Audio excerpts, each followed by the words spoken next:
been out like this for a while now. I didn't hit him that hard. Maybe we should poke him with a stick. Would that be all right, mistress? I think he's just faking it. He knows how to take a punch. Oh, my aching head. What the heck happened? My glorious queen. He is awake. Do you require anything else from us? No, I want to speak with him personally. However, stay by my side. You know how these types of ponies are. So, creature of the night, we meet at last. Well, this does explain the cocoon, though it doesn't explain how my audio just got 100 times better. Just a little audio repair spell. I don't want any distractions from our goal. Our goal? Wait a minute, time out. Cocoons usually have like green transparency. I mean, people could see me very clearly. Well, I guess a certain someone was too lazy to find out how to put in the cocoon properly. See? I'm the only one here who can meta-humor. Okay, what do you want? Well, a simple task for you. I want you to highlight the glory that is myself and my subjects for all the world to see. Wait a minute, that's it? You could have just called. I would have done it in a heartbeat. I mean, why would you ever kidnap me, encase me in a cocoon, force me to do something that you would have picked up a phone? I would have, oh wait, you're a villain. What did you expect, my little creature? Now then, shall we journey into the dark side?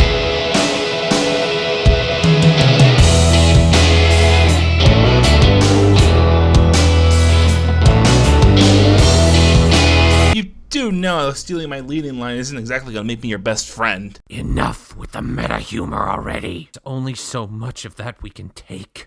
It's okay, my beloved subjects. Don't forget what type of pony he is. In fact, I'm surprised you operate under such a handicap. Handicap? What are you going on about? Anyways, Queen Chrysalis and the Changelings, some of the most popular characters in the fandom. Which is actually kind of funny because Queen Chrysalis herself has only appeared in 3 episodes, while her subjects actually get a lot more screen time than she does. Though I gotta admit, when she is around, we often see that she is something that Josh Scorcher has praised before, but I will reinstate here. Chrysalis is a military genius. Oh, you're too kind. Please go on. Oh, I plan to. We will just use the Camelot wedding as an example. Chrysalis had everything thought out. She knew when to expose herself, when to use her newfound power, then send an army to distract the mainstays while the rest of her forces secured the most powerful objects that will be used to stop her. Yes, and then shining armor and Princess Candace suddenly got an unexpected power boost. I had all of Equestria in my hooves until they got lucky. Deus Ex Machina aside, there is one element of Chrysalis' plan that has a huge, gaping flaw. Oh, and what sort of flaw is that? You do know if you didn't act like a bridezilla and actually were nice to Twilight and others, they would have bought your disguise more. In fact, even more so, because then you would have had Twilight on your side. Wait, what? Yeah, think about how Twilight buys your disguise. There's no reason to suspect you. Would have had no reason to banish her to the same cage as Cadence. Cadence wouldn't have gotten free, and you would have been blasted by the lovely Deus Ex Machina. To make sure that the sister of the groom wouldn't notice him acting like a complete zombie, she had to be dealt with, even if I was being nice. Not really. Sure, he had a glazed over look in his eye, but I'm sure they wouldn't have noticed because they assumed he was just so happy marrying such a great and wonderful mare. Had you simply acted like how Cadence truly is, you would have won. Checkmate. Game over. Equestria is on your own personal love factory. Fair point. Though I can't change the past, I do, however, wonder what would have happened if I did win. Well, actually, you do get your answer in a rather disappointing episode, but still, you won a few good scenes in it. Oh? In the key remark, we get to see a future where you want, and despite the position you put me in, I'm going to give you props here. This betrays you at your most brilliant. You used disguise, deception, and manipulation to get you away. You had your enemies right where you wanted them, and you pretty much got them. Sure, the implications that it was undone by Twilight changing the past again. Of course. I can't win anything. However, let's consider multiverse theory for just a minute. Multi-what theory? Basically, it's a theory that states there's an infinite amount of universes and timelines where even the slightest difference actually happened. Say in another timeline, your changelings actually missed and I kicked its flank for trying. The same implies here. There may be a timeline now where you won, Chrysalis. Hooves down, you have conquered Equestria. Now that's good news. There is one other appearance in the newest episode, the Time Sierra Changeling, but it's basically a glorified cameo. However, I wanted to find out why you were so dang popular in this fandom. Because I'm an amazing military genius? Actually, many stories have you redeeming yourself, or moving on, or being celestial-like in your treatment of your subjects. And then it finally dawned on me. It's implied that you somewhat care about your subjects. Of course I do. They're my beloved changelings. Loyal soldiers that fight for me in a glorious charge. And that's why the fandom loves giving you redemption stories. You're the only villain in this entire series whose motivation is at all sympathetic. Changelings feed on love, and you said it yourself. It's your duty as queen to provide food for your subjects. Sure, you were going about the wrong way, but you were just doing what you were doing to provide food for your subjects. Though, speaking of your subjects, let's spotlight them and the mythology they are based on. If you compare me to a succubus, I will break you. Anyways, what I'm starting to state is that changeling mythology is well displayed here. Changelings are notorious tricksters who take the shape of a Loveland, usually after killing them, although that was never done in the show for obvious reasons, and feed off the energy that love creates. While the comparisons to a succubus are very easy to make, it's not really true, given that succubuses don't really care what their victim is. Point is, as part of the actual portrayal of the actual mythology of a changeling, it's actually pretty well represented.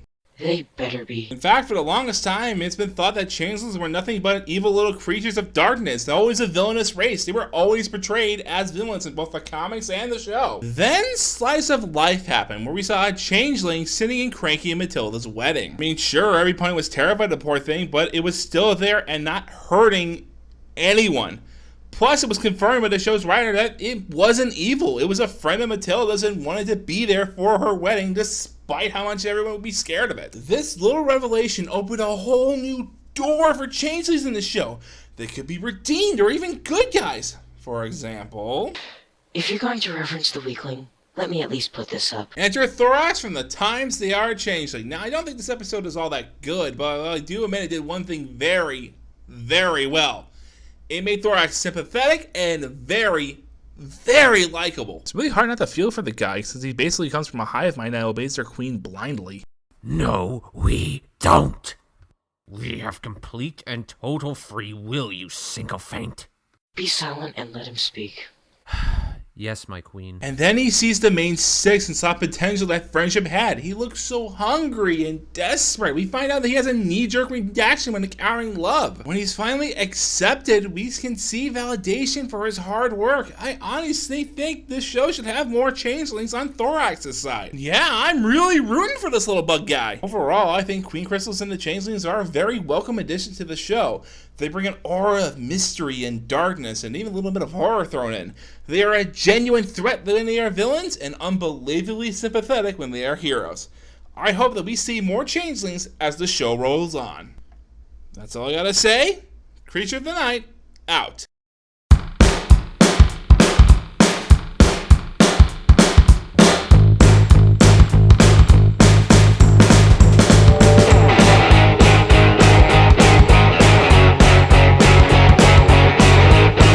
I reviewed you and your changeling and sung your praises to Equestria and back. Now, can you let me out of here? This cocoon smells like a sewer. Well, I should let you out, but I have a proposition for you.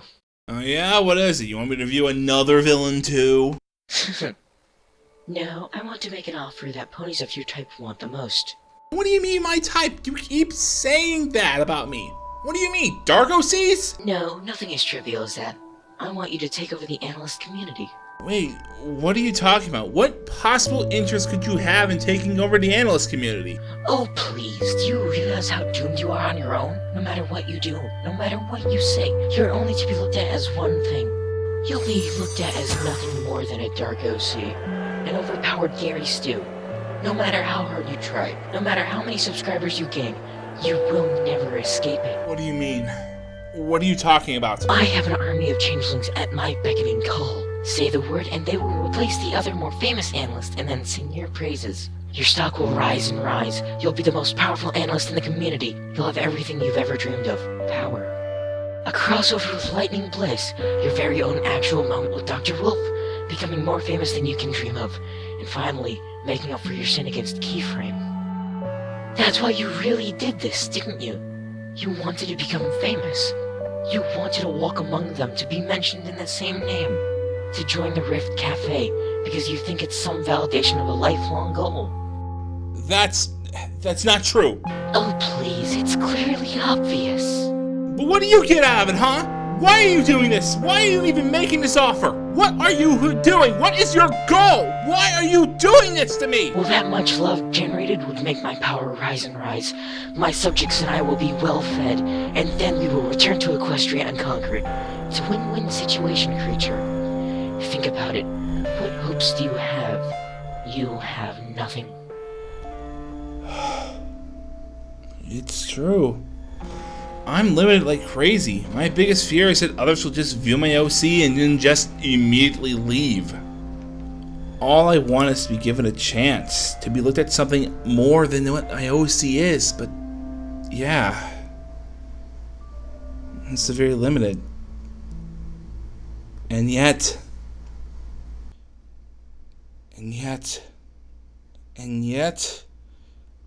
I want to earn it! What?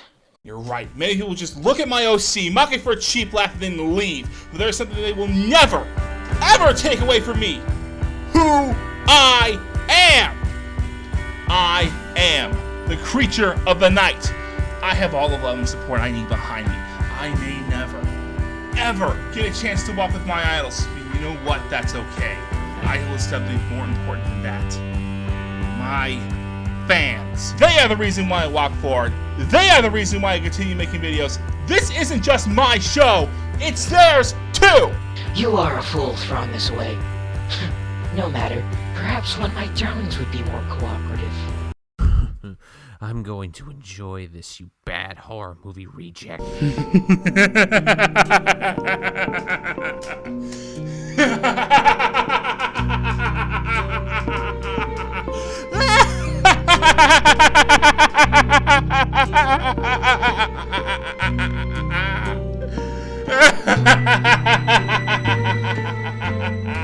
What's so funny? A horror movie reject. You know, I always have been fond of my horror stories.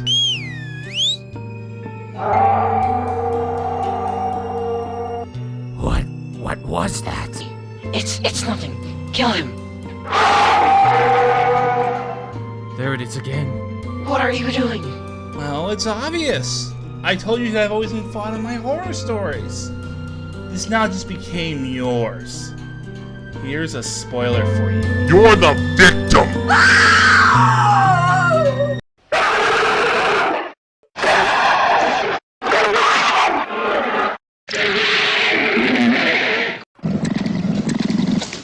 Ouch. Attaboy, Lawrence! You still got a little changeling in your teeth. Why don't you go pick that out? Now that that's finally been settled, I have one thing left to say. Thank you all so much for 20 subscribers. I really couldn't do this without you. And for now, for real this time, that's all I gotta say. Creature of the Night, truly out.